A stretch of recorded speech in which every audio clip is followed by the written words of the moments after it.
고린도후서 12장 7절에서 10절 말씀입니다. 고린도후서 12장 7절에서 10절입니다.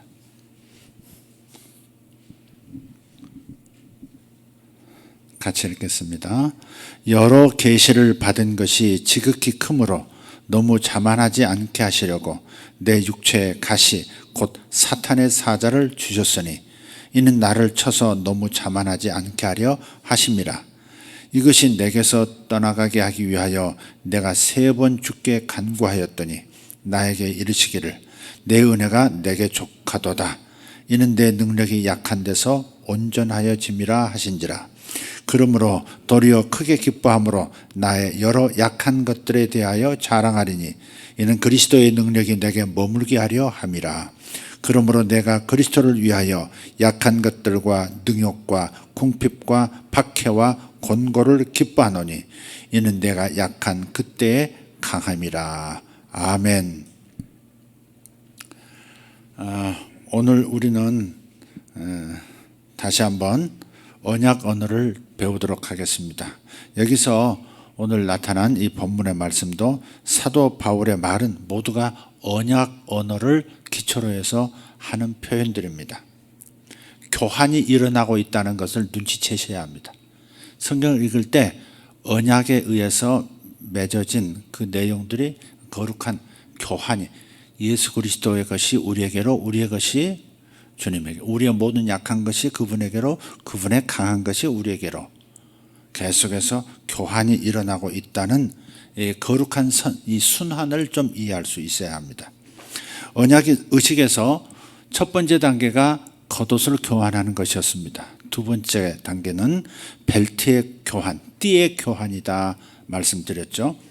예수님과 내가 언약을 맺었을 때 예수 그리스도의 보혈의 공로로 내가 예수님과 새 언약을 맺었을 때 우리는 힘의 교환을 의미하는 벨트를 영적으로 교환한 것과 같습니다. 내 벨트 풀러서 주님께 드린 적 없고 주님이 띠를 풀러서 내게 직접적으로 이렇게 주신 적은 없지만 우리가 예수님을 믿을 때, 즉 예수님과 언약을 맺을 때 우리는 영적인 상황 속에서는 벨트의 교환이 일어난 것입니다. 그래서 10절에 보면 그러므로 내가 그리스도를 위하여 약한 것들과 능욕과 궁핍과 박해와 곤고를 기뻐하노니 이는 내가 약한 그때의 강함이라.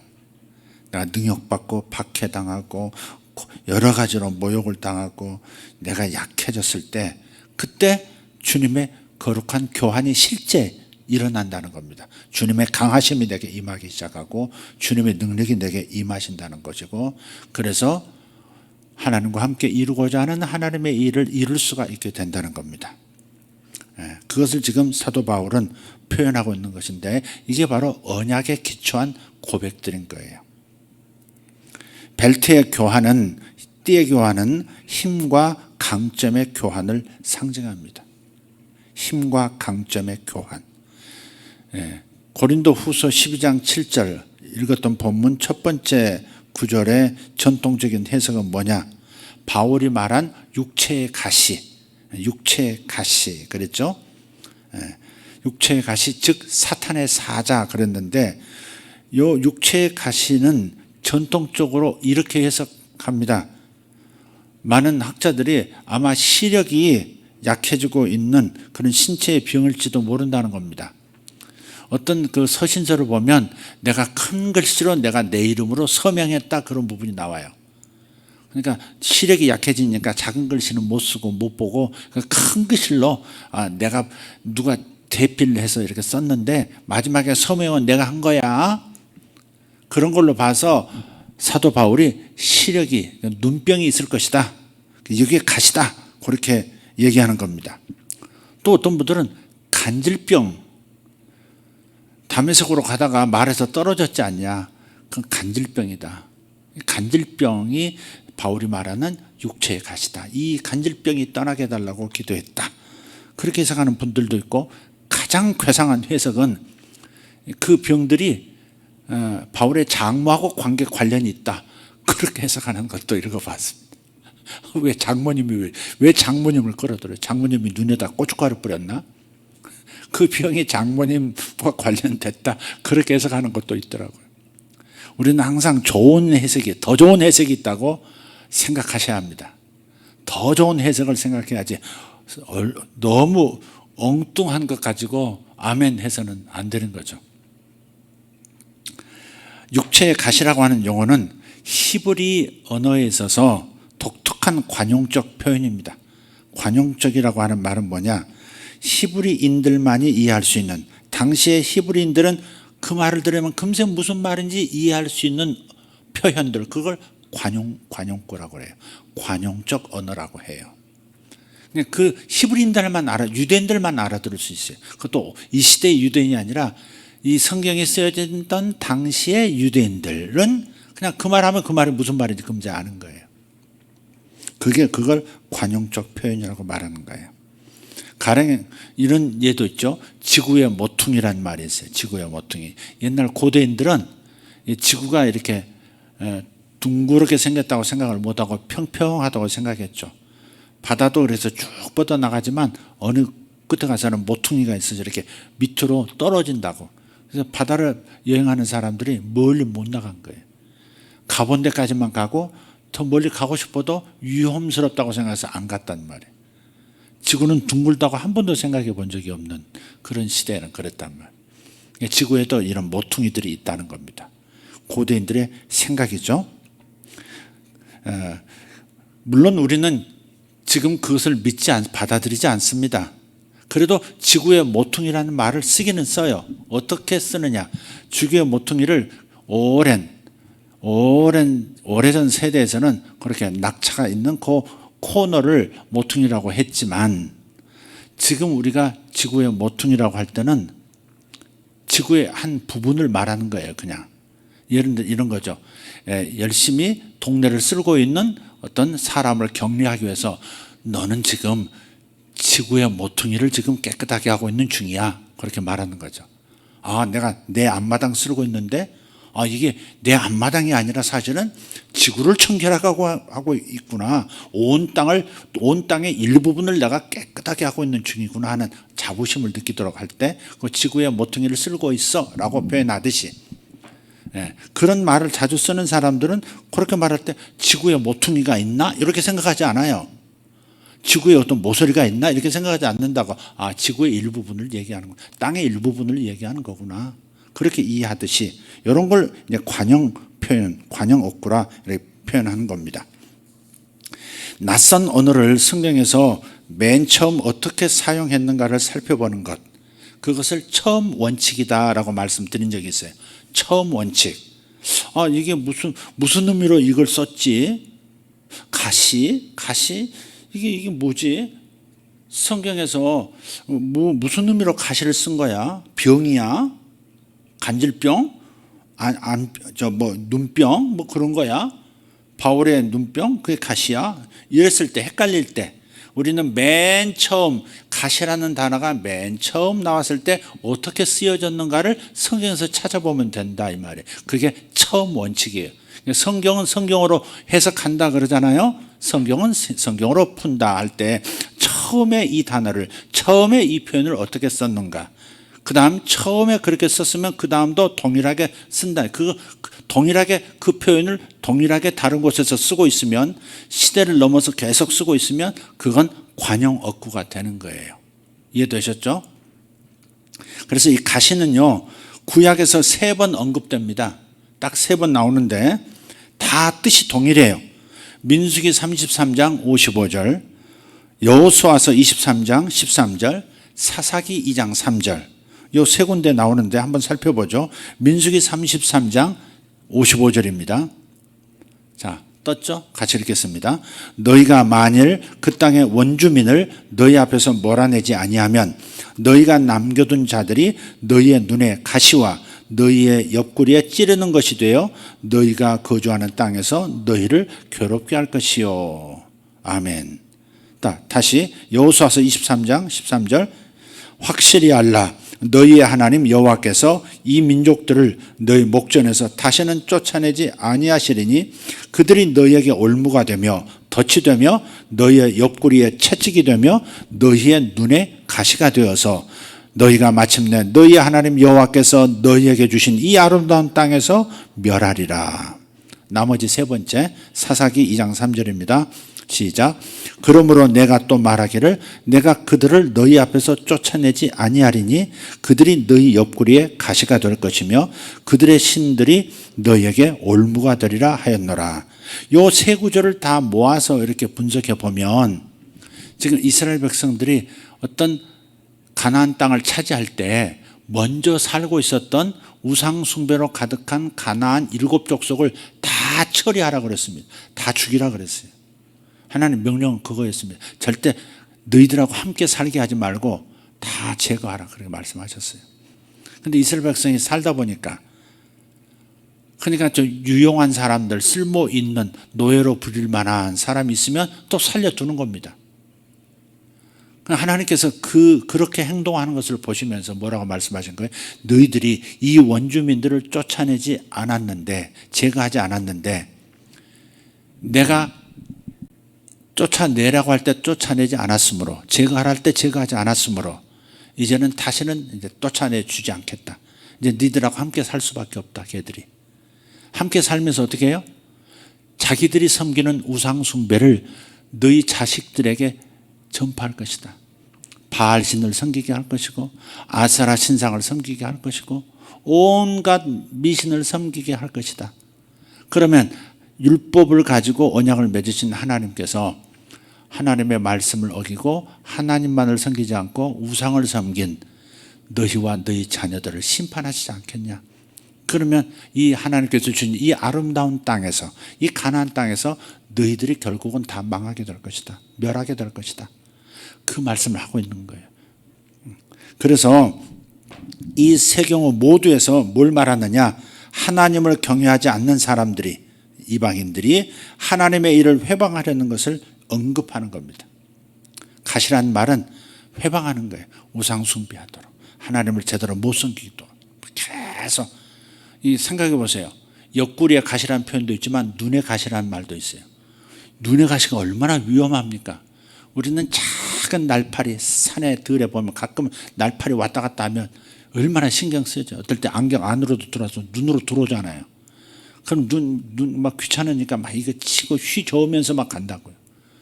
눈동자를 누가 건드리면 작은 타격을 입히지 못하는 작은 먼지라도 다 치웁니다. 근데 여기 가시가 들어온다고요? 얼마나 위험스러운 상황을 지금 너희들이 지금 스스로 끌어들였는지 깨달으라고 이렇게 표현하시는 거예요.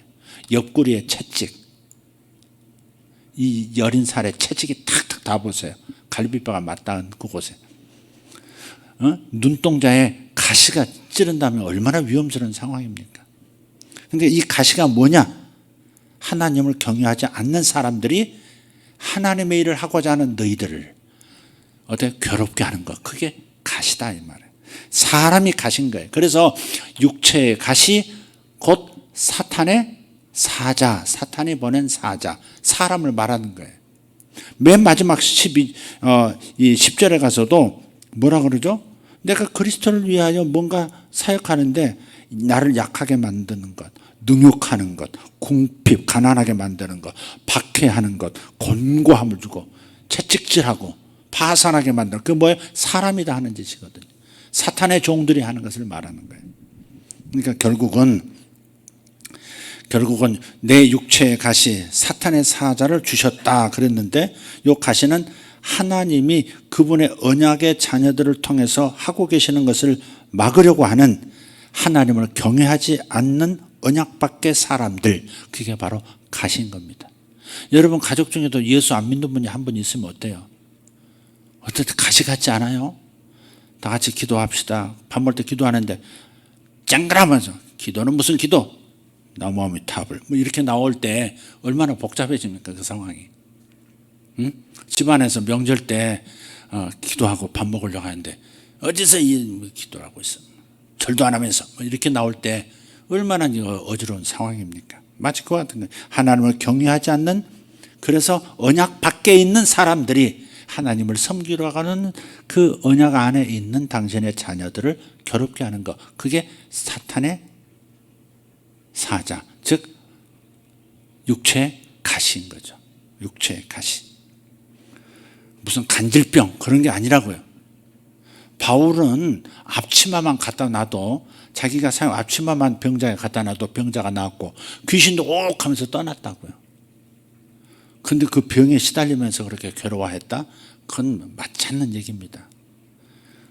육체의 가시라고 하는 것은 바로 곁에 있는 하나님을 섬기지 않는 하나님의 일을 방해하는 세력, 사람들, 그게 바로 가시였다 하는 거. 이해되셨으면 아멘 합시다. 사도 바울도 새 언약의 자녀였죠. 예수 믿는 새 언약의 자녀였습니다. 복음을 전하는 이 바울을 어디든 쫓아다니면서 회방하고 괴롭혔던 사람들이 있었어요. 그들이 바로 새 언약 밖의 사람들, 즉 유대인들이었던 것이죠. 인간 사탄 가시, 그게 바울이 말한 육체의 가시입니다. 근데 8절에서 바울은 그 가시를 제거해달라고, 여기 나를 괴롭히는 이 유대인들 좀 일단 치워달라고, 복음 전해가지고 이제 막 예수 믿고 이제 안정되려고 하는데, 야, 그 이단이야, 뭐 해가지고, 그래가지고 다시 유대교로 돌아가게 만들고, 율법 아래로 돌아가게 만들고. 그러니까 바울이 얼마나 힘들었는지 교회를 무너뜨리고, 여기서 교회 개척해 놓고 다음 도시로 갔는데, 들리는 소식이 편지가 왔는데 교회가 흩어졌다고 들리는 거야. 누가? 유대인들이 와가지고 니들이 이렇게 잘못 믿는 거야. 예수가 무슨 하나님이야? 예수가 무슨 구세주야? 하면서 우리들이 믿는 여호와 하나님 뭐 해가면서 니들은 이단이야 이러면서 해가지고 교인들을 다 믿음을 깨버리는 그런 소식이 또 들린단 말이에요. 너무 괴로우니까 주님 이 육체의 가시를 제거해 주세요. 3번씩이나 간절하게 하나님 앞에 구한 것입니다. 그런데 하나님께서 이 3번씩이나 기도한 부르짖은 이 간구를 그냥 들으시고 응답을 하신 거예요. 한마디로 응답하세요. 그게 뭐예요? 9절에 내 은혜가 내게 족하도다. 내 은혜가 내게 족하도다. 말은 굉장히 멋있는 것 같고 막 가슴이 막 감동이 오는 것 같은데 이거를 여러분이 어떻게 이해하고 계신지 모르겠어요. 내 은혜가 내게 족하도다. 이 말이 무슨 말이에요? 어떻게 이해하세요? 대답할 수도 없죠. 마이크가 없기 때문에. 네. 이렇게 해석하는 분들도 있을 거예요.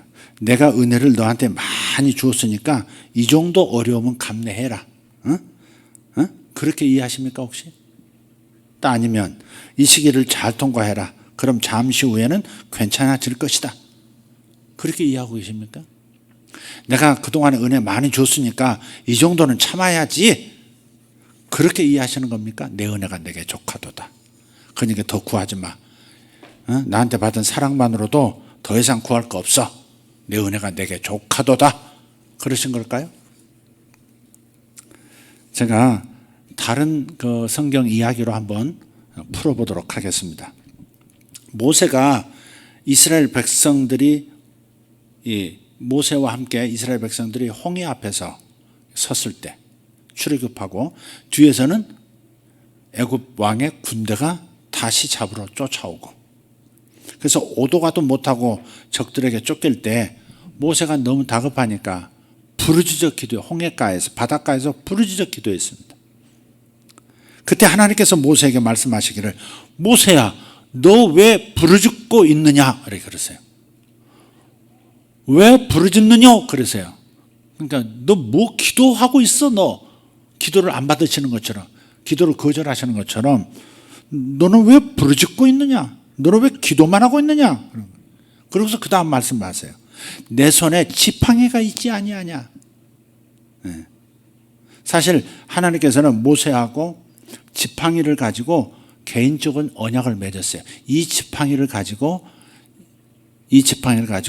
내 백성을 이스라엘에서 구출해내서 광야로 나오라고 말씀하셨거든요. 언약을 이 지팡이로 할 수 있다고 하나님과 언약을 맺으신 거예요. 그런데 다른 말로 하면 이미 하나님의 은혜가 도우시는 은혜가 모세에게 족하게 있었던 거예요. 넘치도록 있었던 거예요. 이 지팡이를 사용하면 되는데 이 지팡이를 통해서 하나님이 하신다는 이 언약, 넘치는 풍족한 은혜를 잊어버리고 깨닫지는 못하고 다급하니까 부르짖는 겁니다.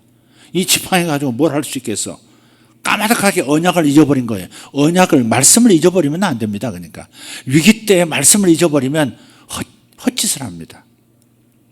위기 때 말씀, 언약을 기억해내는 영적 기억력이 있어야지, 들을 때는 아멘 하면 은혜를 받으면서 막상 실전에 가서는 하나도 생각이 안 나는 그런 애들이죠. 공부는 열심히 하고 모의고사 잘 보는데 정말 실제 시험장에 가서는 생각이 안 난다고 해년마다 펜 던지고 나오는 애들 간혹 있더라고요. 그게 언약의 말씀, 언약이 생각이 나야 된단 말이에요. 신적 교환의 언약이 생각이 나야 돼요. 모세가 생각을 못한 거예요. 그래서 하나님께서 내 손의 지팡이는 왜 사용하지 않고 부르짖고만 있느냐 그러신 거예요. 하나님의 은혜는 이미 모세에게 다 주어진 거예요. 능력이 주어진 거예요. 이 지팡이를 통해서 능력은 나타날 거예요. 다만 모세가 그것을 사용하지 않았을 뿐입니다.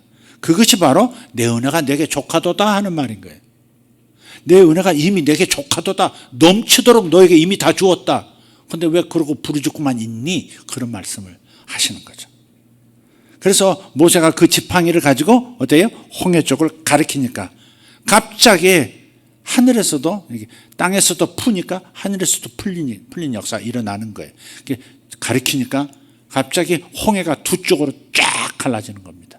동풍이 불면서 갑자기 거대한 물벽이 한 몇백 미터 되는 홍해의 그 깊은 바다가 바다까지 드러나면서 마치 수족관처럼 양쪽에 상어가 쭉 지나가, 고래가 쭉 옆에 지나, 거대한 자연 수족관을 하나님 직접 만드신 거죠. 하늘은 뻥 뚫려 있고 바다가 바싹 마르고, 그 모든 일들이 뭐예요? 지팡이를 사용할 때.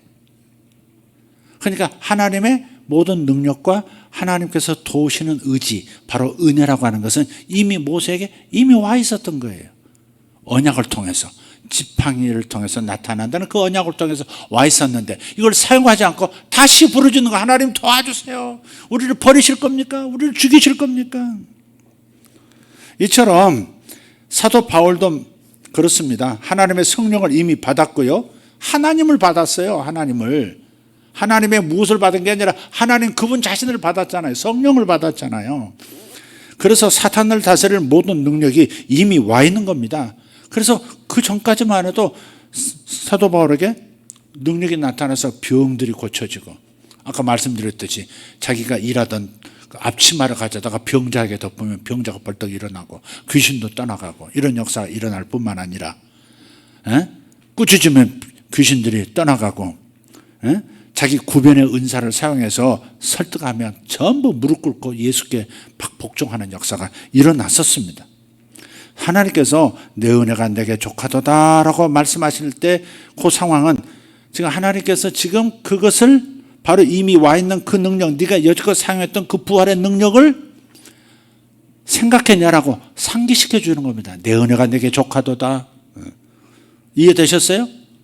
나 너한테 다 줬는데, 그 말씀하고 계시는 거예요. 그 정도는 네가 너끈히 감당할 수 있고 너끈히 해결할 수 있도록 내가 모든 승리의 능력들을 부었는데 내 은혜가 내게 족한데 왜 부르짖고 있니? 지금 그러는 거예요. 내 은혜가 내게 족하도다. 그러니 뭐 참아라 그런다든지, 여지껏 받았던 은혜로 만족하고 박해 정도는 좀 견뎌봐, 이렇게 말한다니, 그게 아니다 이 말이에요.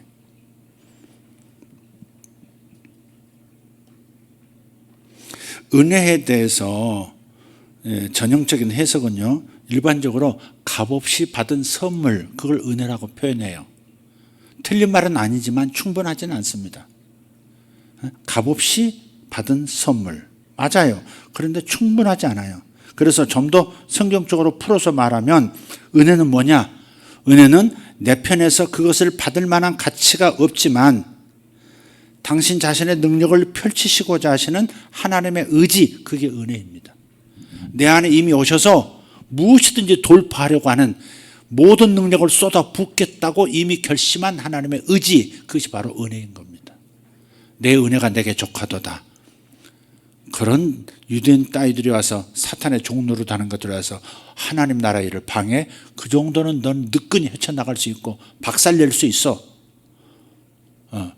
왜? 네 안에 내 능력과 너를 돕겠다는 나의 의지가 있어. 은혜가 내게 이미 넘치도록 있어. 그게 내게 나의 은혜가 족하게 있다라는 말씀의 의미입니다. 신자들 안에는 하나님의 의지가 있어요. 여러분을 의식하지 말고 여러분 안에 하나님을 의식하는 이런 습관을 자꾸 들이셔야 돼요.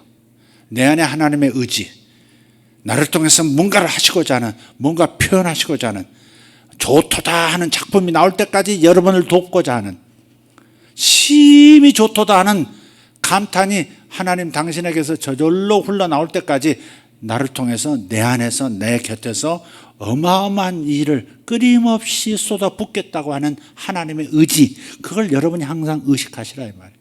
여러분의 조건이 어떠냐, 여러분이 나이가 얼마나, 여러분이 가진 바가 뭐냐, 여러분이 경험이 얼마나 일천하냐, 이런 것을 집중하지 말고 나를 통해서 하나님께서 나의 약한 모든 것들을 다 메꾸시고도 넘쳐나도록 하실 수 있는, 또 하시려고 하는 하나님의 목적 의지를 의식하는 것, 그것이 여러분에게 용기를 주고 믿음을 주고 그리고 불태진의 발걸음을 걷도록 만들어주는 줄 믿습니다. 할렐루야. 그래서 하는 일마다 결국 잘되게 하시려는 의지가 흐르는 강물처럼 넘실대는 거예요. 우리는 그 물결 따라 가면 하나님께서 하시려고 하는, 나를 통해서 아름다운 것들, 선한 것들, 좋은 것들을 막 만들어내시고자 하는 하나님의 거대한 넘실대는 성령의 물결을 의식하라. 우리는 그 물결을 따라가면 되는 거예요. 내가 헤엄은 잘 못 쳐도, 내가 약해서 헤엄은 잘 못 쳐도 그냥 물에 가라앉지 않고 그냥 믿음을 가지고 물결 따라서 이렇게 떠내려가면, 이렇게 손만 조금 저어주면 강 저쪽으로 잠시 후에 건너갈 수 있는 물결이 이렇게 나를 데리고 가는 하나님의 물결이 내 안에, 성령의 물결이 내 안에 있으신 거예요. 그래서 내가 따라가면 되는 거예요. 그냥 내가 하고자 하면 그분도 동시에 같이 움직이시는 거예요. 왜? 파트너가 되어 있으니까, 동역자가 되어 있으니까. 내가 움직이고자 하면 그분도 움직이시고, 그분이 움직일 때 우리도 순종해서 움직여야 되겠죠. 그러니까 이렇게 함께 가는 거예요. 근데 강력함은 그분에게서 나오는 거죠. 내 약함은 그분에게, 그분의 강력함은 내게 온 거예요. 신약 성경을 읽어보세요. 그 어디에도 사탄이 자기를 따르는 종들을 사용해서 그들을 공격할 때 시간을 내서 하나님께 부르짖으라 라고 한 대목이 없습니다. 네가 사탄에게 공격받고 있느냐? 그럼 시간을 내서 시간 날 때 빨리 하나님께 부르짖어. 한 라인 빨리 연결해서 부르짖어, 구해. 그렇게 말한 구절이 없어요. 여보세요? 하나님, 저 광섭이에요. 사탄이 다시 저를 괴롭히고 있어요. 하나님, 여기 얼마나 빨리 도착할 수 있겠어요? 20분이요? 20분이 정말이죠? 제가 그럼 여기 계속 기다리고 있겠습니다. 끊습니다. 아멘. 이런 게 아니다 이 말이에요. 이렇게 하라고 하지 않았어요. 우리가 전화하고 그분을 기다리는 게 아닙니다. 이와 반대로 신약의 말씀은 우리에게 힘과 권능으로 살라고 말하는 겁니다. 이미 은혜가 내게 족하니까 바로 그 은혜로, 그 힘의 권능으로 살라고. 벨트 교환했잖아. 너의 무력함이 내게 왔고 나의 강력함이 내게 갔잖아. 그걸 의식하고 그냥 그 물결 따라서 움직여, 사용해. 그냥 일어서서 움직여 봐. 그럼 능력이 나타날 거야.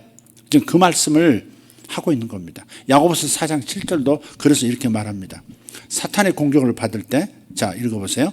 그런즉 너희는 하나님께 복종할지어다. 마귀를 대적하라. 그리하면 너희를 피하리라. 하나님께 복종하라면 하나님이 움직이려고 하실 때 나도 움직이라 그 말이에요. 순종하라를 이렇게 표현하면 어떨까요? 강물이 강하게 흐르고 있어요. 나를 얼마든지, 나만이 아니라 몇백 명이라도 강 건너편으로 이렇게 흘러가면서 자연스럽게 건너가게 할 수 있는 거대한 힘이 흐르고 있어요. 그걸 그냥 따라가. 그게 하나님께 복종하라죠. 하나님께 복종하라니까 하기 싫은 걸 억지로 복종해 뭐 이런 것보다도 하나님의 이 나를 사랑하시는 그 하나님의 의지에 막강한 힘에 너를 맡겨서 이렇게 같이 따라와. 그럼 큰 승리를 맛볼 거야. 그 말씀을 하고자 하시는 거죠.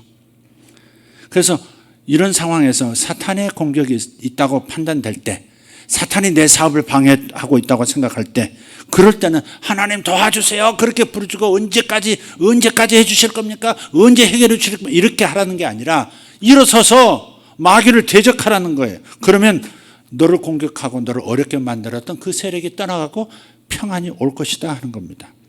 적들의 화력은 언약의 권위를 가진, 언약의 권위를 깨달은 신자와는 상대가 되지 않습니다. 우리는 마귀의 번거지를 박멸할 수 있어요. 박살낼 수 있습니다. 군대에서요, 원점 타격이라는 말이 있습니다. 원점 타격. 박근혜 대통령인가요? 김근혜 대통령인가?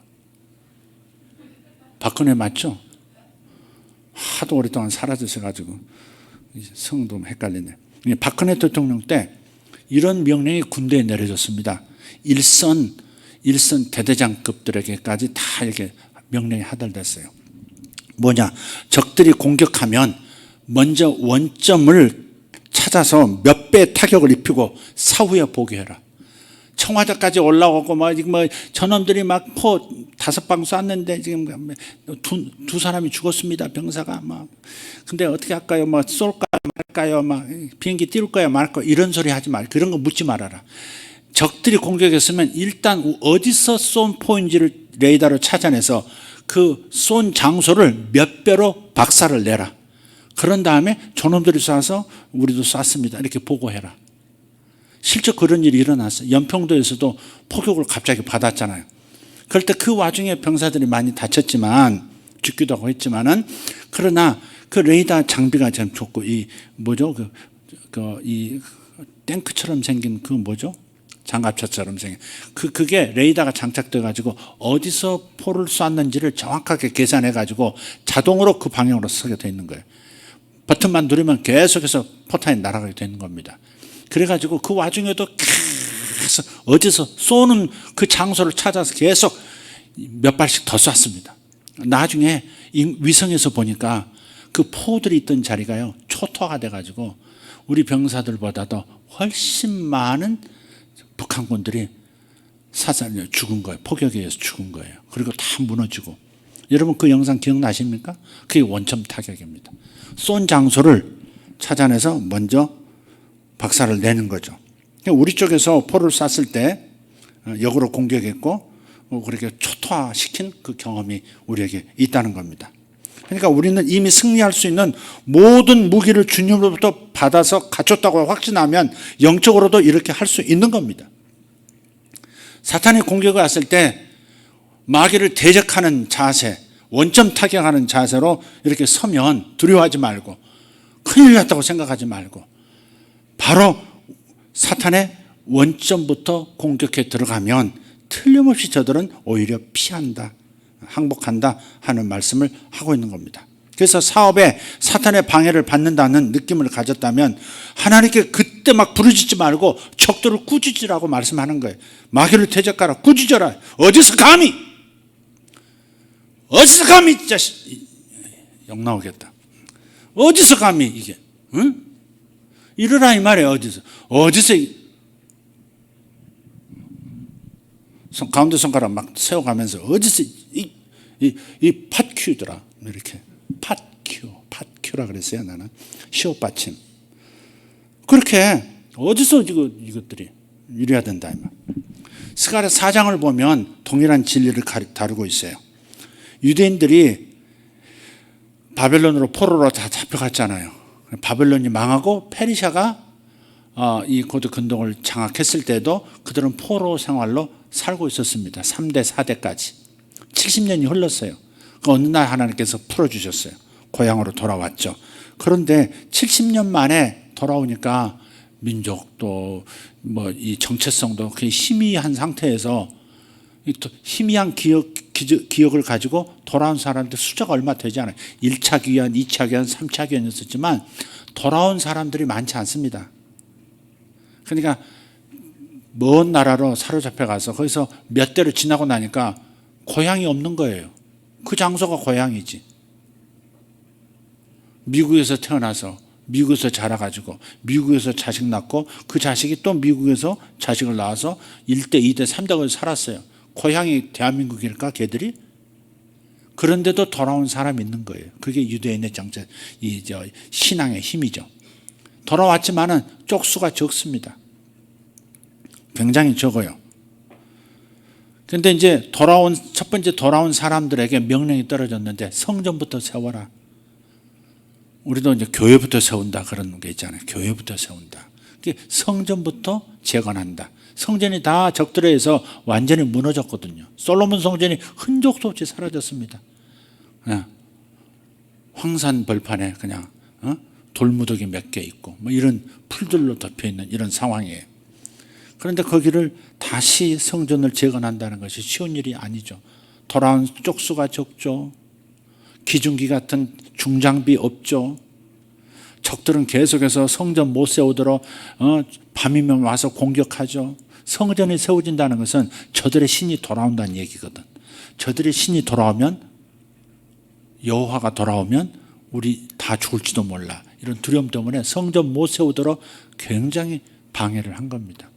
그런 상황에서 성전을 짓는데, 근데 그 당시 성전 재건의 명령을 받은 리더가 스룹바벨이죠. 스룹바벨. 이 스가랴 4장은 스룹바벨 이야기가 나오는 겁니다. 성전을 재건하려면 돌로 지어진 성전이기 때문에 큰 산의 바위를 채석해야 하는 거예요. 여러분 대리석 쪽에는 산 같은 거 보신 적 있습니까? 산들이 계속해서 대리석을 거대한 몇십 메타 두께로 이렇게 탁 나이마다 터뜨리기도 하고 계속 찍어가지고 이렇게 탁 대리석 커다란 덩어리를 땅으로 쓰러뜨려서 그걸 또 잘리게 또 썰어가지고 채석장에서 실어오고 막 그러잖아요. 어마어마하죠. 산 하나가 통째로 막 이게 절반 정도 날아. 그런데 지금 현대는 그런 장비가 있으니까 가능한데 고대 시대에 사람도 적지 장비도 없지 그런 곳에서 산 하나를 채석해서 성전 돌을 다 마련한다는 것이 보통 이게 겉으로 볼 때는 불가능한 이야기인 거예요. 그런데 하나님께서 말씀하시는 거예요. 스룹바벨에게 말씀이 임했습니다. 4장 6절 보면 이렇게 말씀하죠. 그가 내게 대답하여 이르되 여호와께서 스룹바벨에게 하신 말씀이 이러하니라. 만군의 여호와께서 말씀하시되 이는 힘으로 되지 아니하며 능력으로 되지 아니하고 오직 나의 영으로 되느니라. 아멘. 사람의 힘으로 사람의 능력으로 될 수 없다. 그러나 오직 나의 영으로는 된다. 이 말씀을 스룹바벨에게 전하라 말씀하신 거예요. 인간의 눈으로는 이 숫자 가지고 어떻게 성전 돌을 다 채석해서 정확하게 성전을 하나님 원하시는 대로 지을 수 있을까? 불가능하다. 이건 돈도 없고 사람도 적고 힘도 적고. 그래서 계속해서 7절에서 뭐라고 말씀하냐면 큰 산아, 읽어요. 큰 산아 내가 무엇이냐. 다시 시작. 큰 산아 내가 무엇이냐. 내가 스룹바벨 앞에서 평지가 되리라. 그가 머릿돌을 내놓을 때 무리가 외치기를 은총 은총이 그에게 있을지어다 하리라 하셨고. 아멘. 하나님께서 스룹바벨과 함께 일하는 무리들에게 산을 향하여 말하라고 하신 겁니다. 네가 무엇이냐. 네가 무엇이냐. 스룹바벨 앞에서 평지가 될 것이다. 이렇게 말하라는 거예요. 큰 산아 내가 무엇이냐. 우리 삶에 갑자기 다가오는 적들이 있잖아요.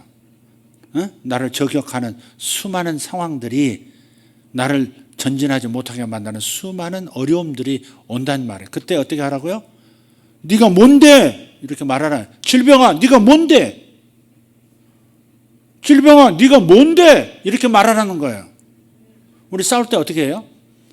우리 옛날에 전라도에서는 이 좀만한 것이 그랬다. 우리가 말할 때 좀 있잖아요. 좀 이렇게 간지럽히는 좀 있잖아요. 좀 먹는다 할 때 좀, 또 이렇게 사람 피부병 일으키는 좀 있잖아요. 정말 작거든. 눈에 보이지도 않는 이 좀만한 것이 어디서 이렇게 싸운다. 기선제압 하려고 이 좀만한 것이 어디서, 이상한 단어 아닙니다. 좀 미음 받침 이 좀만한 것이 어디서 이렇게 그런다고요. 그래 네가 뭔데? 네가 지금 뭔데? 네가 어디 와서 얼쩡거려? 그런 거예요. 응? 하나님 언약도 없는 이 사람이 네가 뭔데?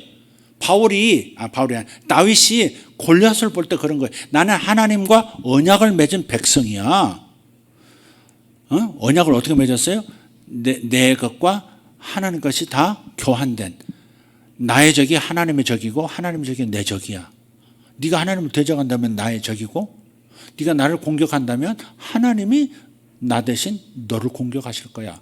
그 언약을 맺은 그 의식 안에서, 언약에 대한 확신 속에서 그 엄청난 거인을 동네 개처럼 여긴 거예요. 그래서 막대기 하나 들고 나간 거예요. 그러니까 골리앗이 뭐라 그래? 네가 나를 개로 여겨 막대기를 들고 나왔느냐 그러잖아요. 네가 나를 개로 여겨. 아니, 전장에서 잔뼈가 굵은 이 거인 골리앗을, 장군 중에 장군, 니들 왕도 대가리 숨기고 지금 꽁처럼 대가리 숨기고 뭐 사라졌는데 이 어린애 같은 네가 나를 개로 여기고 막대기 들고 나왔냐고 기가 차서 말하잖아요. 근데 나에서 뭐라 그래요? 이 할례받지 않는, 할례가 언약의 표시거든요.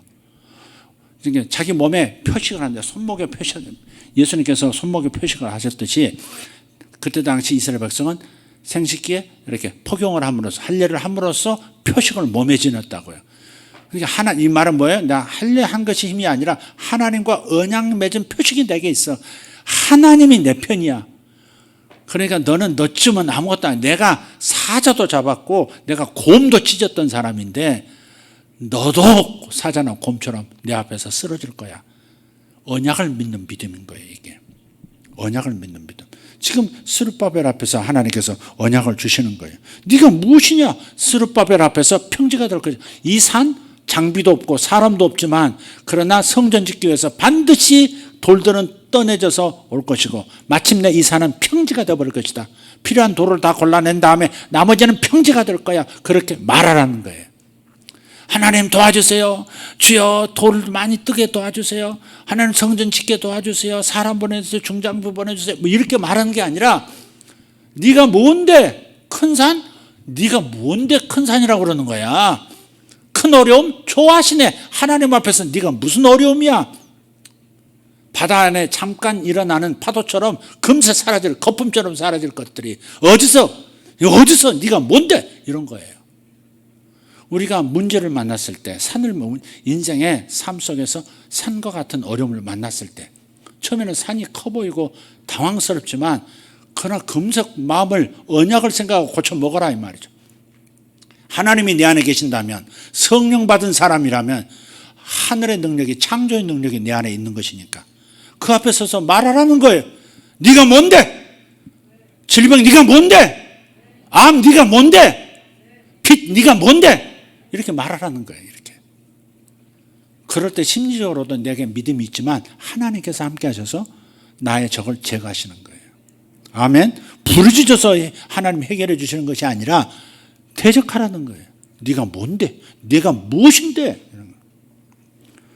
큰 산아 스룹바벨 앞에서 평지가 될 거다.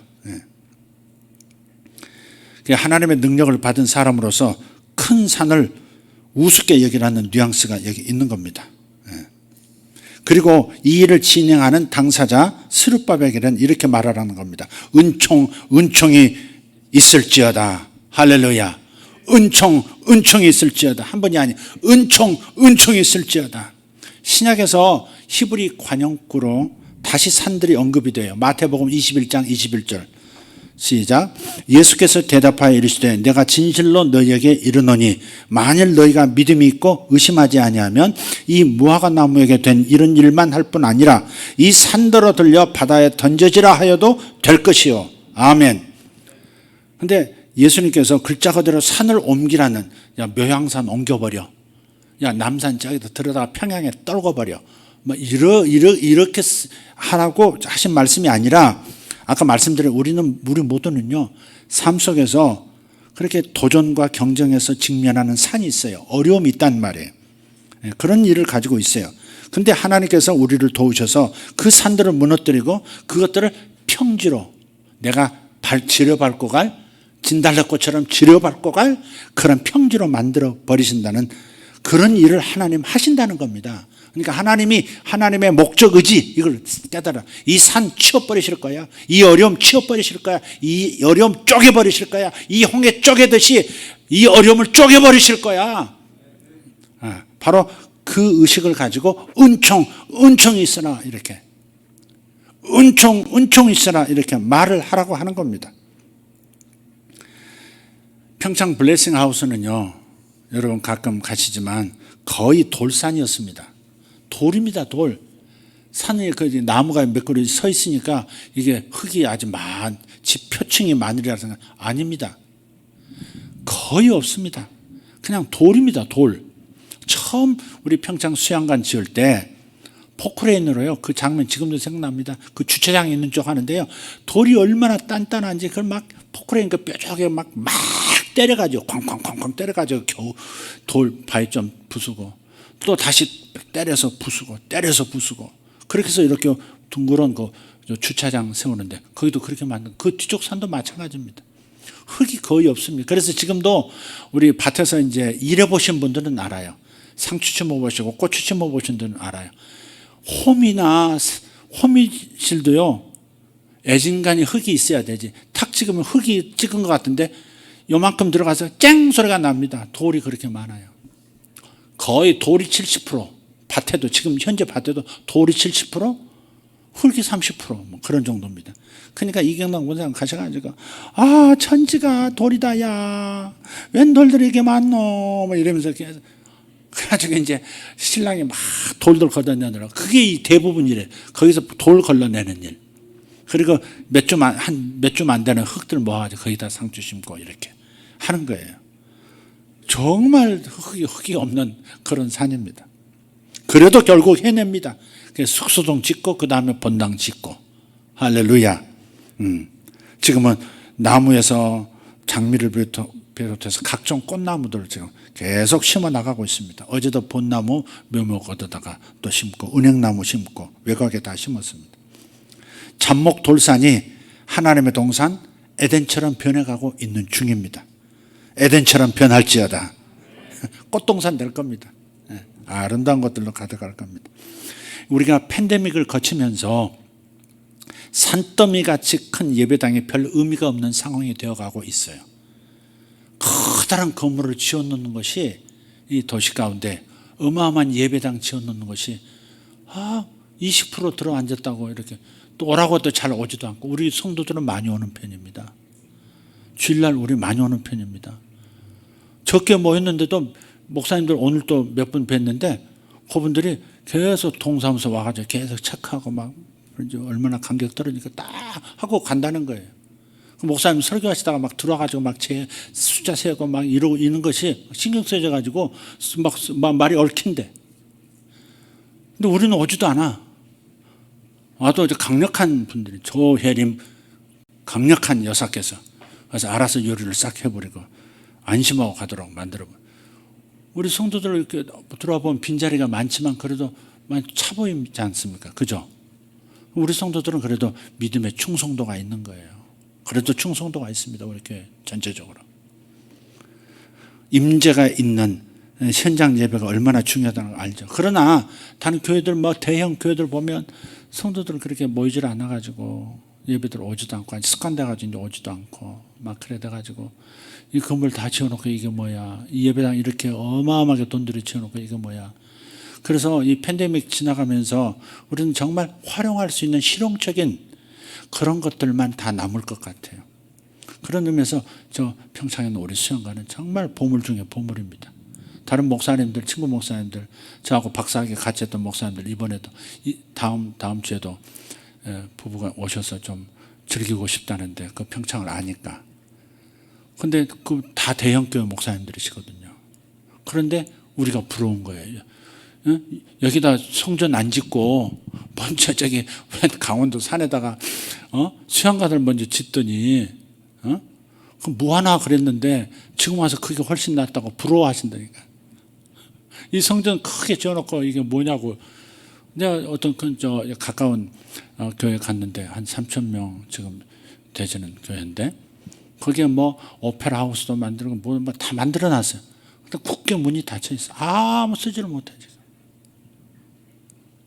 언젠가는 쓰기도 하겠지만은 그러나 지금 그런 거 보면 좀 안타깝죠. 상황이 트렌드가 지금 변한 거예요. 그런 의미에서 이제 우리 수양관 생각하면 하나님께 감사하고 이렇게 해야 되나 싶었었는데 지금 생각하면 그게 진짜 가치가 있는 거예요. 물질적 가치보다도 그런 우리 모두에게 필요한 그 안식처가 되어 가고 있으니까 너무 감사한 겁니다. 여러분의 삶에 어떤 산들이 나타났습니까? 어떤 분은 병이 생겼습니다. 그런 분도 있어요. 어떤 분은 사업에 지금 사탄의 방해가 심합니다. 여기서 지금 중단하고 좀 더 이상 전진하고 못하고 있습니다. 그런 분들도 있어요. 하나님은 그것들을 무너뜨리기 위해서 여러분 편에서 능력을 기꺼이 쏟아 부으시는 것을 여러분 믿으셔야 합니다. 이게 바로 은혜입니다. 이것이 힘의 교환입니다. 내가 약할 때 그분의 능력이 오히려 더 강하게 역사합니다. 우리가 약할 때 하나님은 더 크게 내게 능력을 쏟아부으셔서 그 일이 일어나도록, 아름다운 일이 되도록, 하나님의 영광스러운 상황과 사건이 되도록 하나님은 막강한 힘을 동원해서 일해주고 계시는 거예요. 그게 은혜의 힘의 교환, 벨트의 교환에서 오는 겁니다. 그래서 하나님의 은혜, 하나님의 목적 의지는 분명합니다. 하나님의 자녀들, 당신의 자녀들이 꿈꾸고 있는 그 삶이 에덴처럼 풍성해지는 거예요. 여러분의 사업이 여러분의 꿈이라면 그 사업이 하나님의 목적을 따라서 아름답고 풍성하게 능력 있게 많은 사람에게 혜택이 되라고 이 사회와 국가에 혜택이 되는 멋진 일이 심히 좋도다 하는 그런 사업이 되도록 하나님은 역사하시는 겁니다. 그게 하나님의 목적 의지입니다. 그래서 힘을 교환하시는 그분의 사랑을 믿으시길 바랍니다. 십자가에서 무력하게 한번 네가 구세주면 한번 내려와봐. 너 자신부터 한번 구원해봐.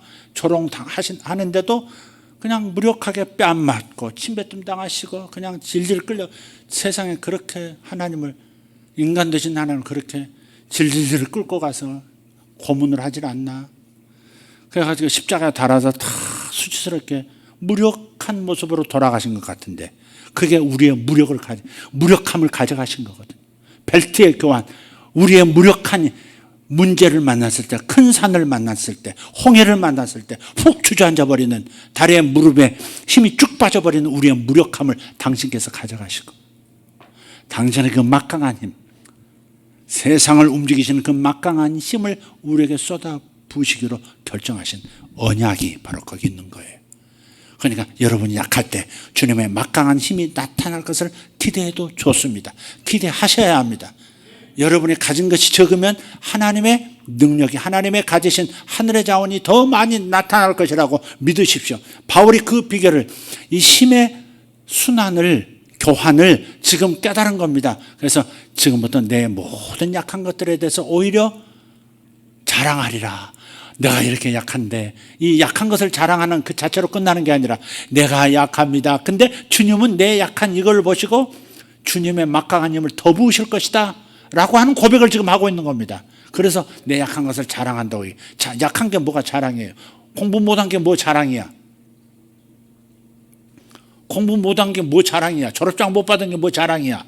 그러나 그렇게 내가 지적인 약함, 체력적인 약함, 또 모든 경험의 약함, 이런 것들이 하나님의 그 크신 능력 앞에서는 아무것도 아닌 거예요. 아무것도 아닌 거예요. 하나님의 목적 의지가 뭐라고요? 당신의 자녀들의 꿈이 참 아름답게 이루어지는 것을 보는 것. 그게 하나님의 꿈이에요. 하나님의 목적 의지세요. 그러니까 여러분은 결국 합력하여 선을 이루는 축복을 받게 되는 겁니다. 그러니 이렇게 말하세요. 여러분의 문제가 나타나면 큰 산, 네가 뭔데? 시작. 네가 뭔데? 이러지 말고 좀 조롱하듯이 이렇게. 큰 산, 네가 뭔데? 시작. 송간사, 네가 뭔데? 한번 해봐요. 시작. 나 쳐다보고 하지 말고 딴 데 쳐다보고. 네가 뭔데? 그래, 그렇게 하라 이 말이에요. 그냥 기도를 너무 거창하게 생각하고 마귀를 대는 너무 거창하게 생각하지 말고 네가 뭔데? 이 새끼, 아니 새끼, 네가 뭔데? 이 존만한 것이 이렇게 말하라 이 말이에요. 이 존만한 것이 어디서? 좀만한 게 어디서 이렇게 말하라 이 말이에요. 이렇게 그런 자신감이 우리 안에 있어야 되지 않겠습니까? 하나님하고 동맹 맺은 사람이 그 일 지금 조금 사업에 방해가 온다고 주눅 들어가지고 우울해지고 하나님 어디 계시나이까 이러고 앉았고 그럼 되겠어요? 안 됩니다. 여러분 재정적으로 조금 문제 생겼다고 힘들어하고 막 그렇게 기죽고 그러면 안 됩니다. 답지 않습니다. 네가 뭔데? 그럴 때 능력이 나타난다니까. 네가 뭔데? 나한테 큰 산처럼 보인다고? 네가 뭔데? 이런 순간에 하나님이 역사해 버려요. 막 제가 그 전에 한번 몇 번 말씀드렸는데, 제가 귀신이라는 게 사람 속에 있는지를 몰랐다니까. 성경에서만 읽었지 진짜 사람 속에 귀신이 이렇게 들어가 있구나 그걸 몰랐어요. 제가 귀신을 한 번도 쫓아본 적도 없고 그런 거 본 적도 없어요. 없는데 성령 받고 충만했을 때인데, 어느 친구들하고 유치원 갔는데 어떤 아주머니가 이렇게 앉아 있어요. 그 아주머니하고 이제 대화하는데 잠깐 고개 돌렸다 이렇게 보니까 아주머니 눈동자가 하얗게 돼 있는 거예요. 흰자만 보이는 거예요. 흰자만. 엑소시스트 아시죠? 흰자만 다 이렇게 보면 잘 안 돌아가네. 완전히 검은 동공은 안 보이고 완전히 흰자만 보이는. 그리고 입에서 거품을 막 물고 있는 거예요. 거품이 그러더니 아주머니 왜 그러세요? 그랬더니 몰라가지고 제가 아주머니 왜 그러세요? 그랬더니 와 하면서 땅바닥에 쓰러져가지고 그냥 몸부림을 하면서 무서운 놈이 나타났다 그러더라고요. 그럴 때 네가 뭔데? 그런 거지. 정말 걔들이 알아보고 제 안에 성령님이 계신 거 알아보고 그놈이 거품 불면서 눈 뒤집어지면서 몸부림을 하더라니까. 근데 우리는 사탄이 역사한다 뭐 한다 하면 움츠러 들어가지고 어떡하지? 이러다가 망하는 거 아니야? 이러다 죽는 거 아니야? 이러다가 뭐 어떻게 되는 거 아니야? 이렇게 나가면 당하는 겁니다. 그냥 믿음이 없으니까, 언약을 생각해내지 못하니까. 하나님과 동맹을 맺은 이 언약의 파트너라는 사실을 생각하면 네가 뭔데? 아무리 큰 산도 네가 뭔데? 네가 뭔데 나를 위협하는 거야? 그렇게 말하는 거죠. 네가 뭔데 내 앞에서 얼쩡거리는 거야? 네가 뭔데 나를 더럽게 하겠다고 지금 나대는 거야? 어디서 나대? 이런 마음을 갖고 꾸짖는 겁니다. 그럴 때 피하리라 그랬잖아요. 도망가리라. 한 길로 왔다가 너무 빨리 도망하느라고 7길로 도망해버려. 성경에 나온 표현입니다. 한 길로 왔다가 7길로 도망한다고. 적들이 꽁지가 빠지게 7길로 도망. 얼마나 바쁘게 도망하면 7길이 될까? 그리고 나 자신에게 어떻게 해야 돼요? 사랑하는 사람들에게 은총이 있을지어다. 할렐루야. 하나님의 능력이 함께한다 그 말이에요. 은총이 있을지어다. 앞에 분에게 은총이 있을지어다. 시작. 이거 자, 나 봐봐. 은총이 있을지어다. 이쁘게 말하지 말고 좀 강력하게 권위 있게 좀 해봐. 은총이 있을지어다. 나무녹처럼 하지 말고 좀 강력하게 좀 해봐. 너는 예쁘게 이렇게 뜨면서 말해. 왜 그러고 있어? 다시 강력한 눈빛으로 은총이 있을지어다. 아멘. 종현 은총이 있을지어다. 정말 블레싱하는 겁니다. 정말 에덴처럼 될지어다. 할렐루야. 여러분 가정이 에덴처럼 될지어다. 여러분의 앞에 있는 문제, 병들, 네가 뭔데 나를 위협해? 이런 마음으로 벌떡 서치기를 예수 이름으로 축복합니다. 은혜와 능력은 이미 다 와 있습니다. 내가 그것을 사용하지 않으면, 그 지팡이 사용하지 않으면 아무것도 아닌 그냥 내 힘으로 살아갈 수밖에 없습니다. 주님의 힘을 사용하시려면 적들은 꾸짖고, 사랑하는 곁에 있는 사람들은 은총 있다고 선언해 주시면 하나님이 일하십니다. 기도하겠습니다. 다 같이 일어나십시다. 하나님 감사합니다. 여기 있는 하나님의 사람들, 가정에서 두 손 번쩍 들고 기도하는 하나님의 용사들, 이 스룹바벨들을 보시옵소서. 큰 산아, 큰 어려움이라고 말하는 이 큰 산아, 네가 무엇이냐? 너는 사랑하는 아들, 딸들 앞에서 평지가 될 것이다. 사라질 것이라. 한 길로 왔다가 7길로 도망하게 될 것이라. 주께서 너를 꾸짖으시니 너는 떠날지어다. 사업을 방해하는 세력들아, 너는 떠날지어다. 내 사업을 방해하는 세력들아, 예수 이름으로 떠날지어다. 너는 아무것도 아닌 존재로라. 떠나갈지어다. 할렐루야. 하나님의 사람들을 축복합니다. 주의 은총이 넘치게 하시니 감사합니다. 은총이 있을지어다. 은총이 나에게 있을지어다. 은총이 내 사람들에게 있을지어다. 은총이 예수세계교회에 있을지어다. 은총이 모든 성도들에게 있을지어다. 아멘. 할렐루야. 주여 주의 은총이 있을지어다. 주의 은총이 있을지어다. 나의 사업에 은총이 있을지어다. 내 사랑하는 딸에게 은총이 있을지어다. 내 사랑하는 아들들에게 은총이 있을지어다. 예수 세계교회 모든 권속들에게 은총이 있으라. 은총이 있으라. 오직 은총이 있을지어다. 주님 감사합니다. 할렐루야. 주님 감사합니다. 아들들의 사업에 은총이 있으라. 새로 시작하는 사업에 은총이 있으라. 은총이 있으라. 할렐루야. 내 자녀들에게 은총이 있으라. 내 큰아들에게 은총이 있으라. 내 둘째 아들에게 은총이 있을지어다. 우리의 딸들에게 은총이 있을지어다. 우리 아들들에게 은총이 있을지어다. 은총이 있으라. 하나님의 은총이 있으라. 사탄아 네가 뭔데? 이 사탄아 네가 뭔데? 십자가에서 저주받은 이 사탄아 네가 뭔데? 주님 감사합니다. 할렐루야.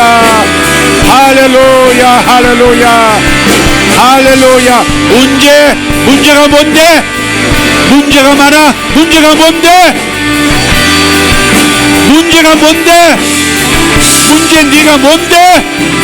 주님 감사합니다. 할렐루야. 오라타바라카리오 도로메샤라바라티아라바. 나를 괴롭히는 사람들 니들이 뭔데? 하나님의 언약이 없는 니들이 뭔데? 나를 괴롭힐 수 있어? 절대 할 수 없어. 주여 감사합니다. 회사에서 고통을 겪는다고 생각하는 이들의 생각을 하나님 말씀으로 바꿔주시옵소서. 언약을 생각하게 도와주시옵소서.